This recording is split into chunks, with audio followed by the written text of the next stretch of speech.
Olá pessoal, eu sou Silvana Chaves e o nosso grupo irá apresentar o capítulo 3 do livro O Homem e seus Símbolos, que fala sobre o processo de individuação.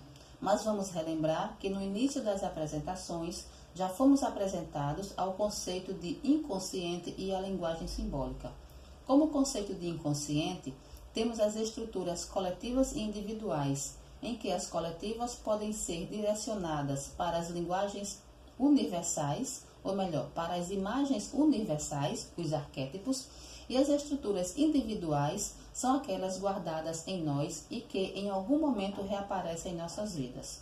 A linguagem simbólica, como o próprio nome sugere, está associada aos símbolos, e nesta abordagem, a linguagem simbólica está associada aos sonhos e como estes podem influenciar de forma benéfica ou destrutiva na vida do eu humano.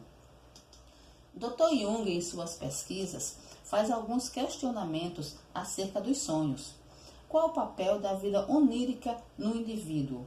Que papel representam os sonhos na vida como um todo? Eu acrescentaria: por que nós sonhamos? Para que sonhamos? O que fazer com os sonhos?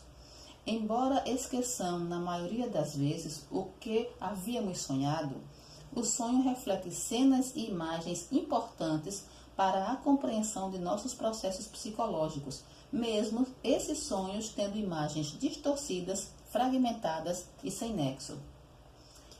O texto nos informa ainda que, além dos sonhos parecerem estranhos, fragmentados e sem nexo, eles estão diretamente ligados à vida de quem sonha e faz parte da teia de fatores psicológicos ou configuração de esquemas. Em outras palavras, não sonhamos com o que acontece ou o que aconteceu na vida do outro, e sim dos acontecimentos inerentes à nossa existência. Os sonhos podem revelar desejos, emoções inconscientes que nem sabíamos existir em nós. Os sonhos não revelam o desejo e emoção do outro, como dito anteriormente. O sonho é um fenômeno lento e imperceptível. Faz parte do nosso crescimento psíquico e não ocorre por esforço ou vontade. Ele é involuntário e natural. Sonhar não é fruto de uma intenção. Quando vamos dormir, não determinamos: hoje eu vou sonhar, ou hoje eu não vou sonhar, hoje eu não quero sonhar.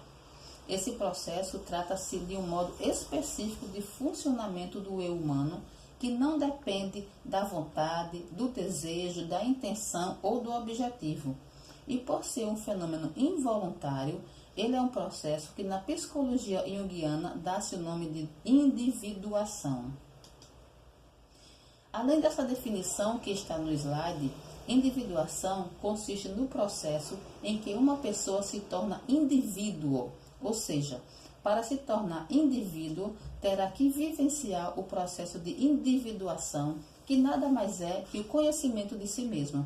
Seu objetivo é adaptar e inserir o eu humano dentro do seu ambiente de forma salutar. Sim, e daí? É no processo de individuação que surge uma personalidade mais ampla e amadurecida, e é um fenômeno involuntário, tal qual uma árvore, que lentamente vai crescendo, desenvolvendo toda a sua estrutura. Você não diz à árvore, cresça ou não cresça. Independente do que dissermos, ela irá crescer. Assim é o processo de individuação. Mas para que esse processo aconteça, se faz necessário algo que norteie esse processo. E o que seria? Seria o que conhecemos hoje como centro regulador, de onde emana essa ação reguladora. Parece ser o núcleo atômico do nosso sistema psíquico. Podemos observar, através da representação gráfica, esse centro regulador, onde o espaço B é representado pela totalidade da psique, o nosso self, e o espaço A corresponde a uma parte da totalidade do self, que é o nosso ego. Mas esse centro regulador existia antes das pesquisas de Dr. Jung? Sim. Os gregos e outras civilizações deram outros nomes ao centro regulador. E nas sociedades mais primitivas deram o nome de espírito protetor. Sobre a sociedade primitiva, temos a história dos índios Nascape, grupo de caçadores que viviam em lugares isolados. Esse grupo não desenvolveu nenhum costume de crença ou cerimônia religiosa. Eles apenas ouviam sua voz interior. Não havia um sacerdote para lhe dizer no que acreditar. No seu interior, os índios ouviam o companheiro interior, ou também chamado de grande homem. Para eles, viver de mentiras e de desonestidade afastaria o grande homem, enquanto que generosidade e o amor ao próximo e aos animais atrairia o grande homem para perto de si. Para eles, os sonhos ajudavam na manutenção do mundo interior e também o exterior. É através dos sonhos que o grande homem dá conselho, orientação, prevê o tempo e também a boa caça. Essa é a história dos índios Nascape e do centro regulador e, ao que tudo indica, havia total equilíbrio e harmonização com o grande homem, como assim o chamavam. Diante dessa narrativa, fazemos a seguinte provocação. Os povos primitivos estão ou estavam mais amadurecidos em relação à essência do self ou nós, com nossas ideias modernas? Sugiro Le Bruno Latour, jamais fomos modernos, como forma de ampliar a discussão em outro momento. A presença do self e do ego no processo de individuação, como se dá? O self pode ser definido como um fator de orientação íntima, que pode ser compreendido através da investigação dos sonhos. Essa passagem do livro lembra o comportamento dos índios Nascape em relação ao grande homem. Já o ego, da consciência das coisas e de nós mesmos, fornece sentido e direção em nossa vida. Resumidamente, podemos dizer que quanto mais o ego amadurecer, mais o self se desenvolve. E esse processo não é fácil para o eu humano, tendo em vista que o ego é um dos maiores arquétipos da nossa personalidade, se não for o maior. Para que ocorra crescimento no processo de individuação, devemos redirecionar o pensamento consciente para o inconsciente. E o que seria isso? É a maneira utilitária como pensamos as coisas. Por exemplo, geralmente pensamos o que devemos fazer, o que se faz habitualmente, ou o que se combina ou que se considera melhor fazer. A esse tipo de pensamento, Jung chama de planejamento utilitário. O nosso desafio é parar de priorizar o pensamento utilitário e direcionar o pensamento para o crescimento interior através da totalidade interior, ou seja, através do self. É na totalidade do self onde o eu humano segue menos as orientações, conceitos e valores pré-estabelecidos para seguir a orientação do self. Façamos a seguinte pergunta: o sistema ao qual estamos inseridos nos dá essa oportunidade?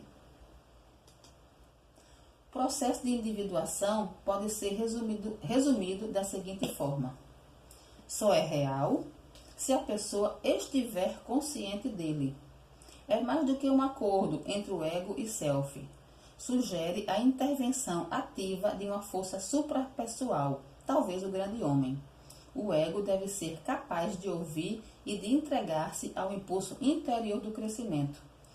E para ouvir o interior, se faz necessário renunciar à atitude utilitarista e dar lugar ao crescimento interior.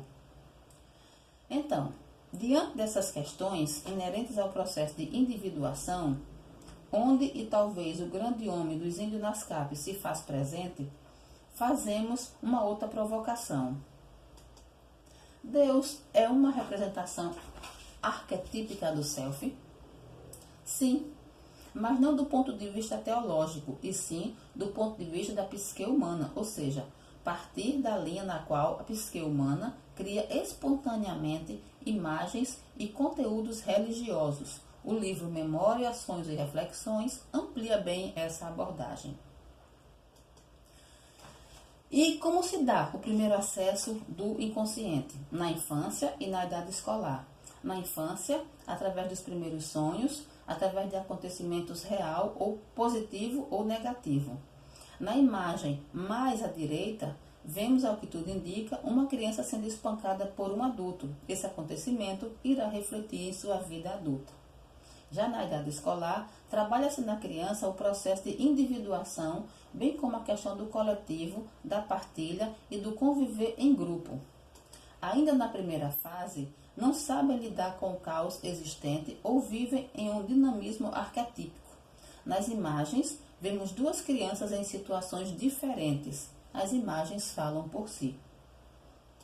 O primeiro acesso ao inconsciente dá-se através também do processo de individuação, que é a harmonização do consciente com o centro regulador ou o self.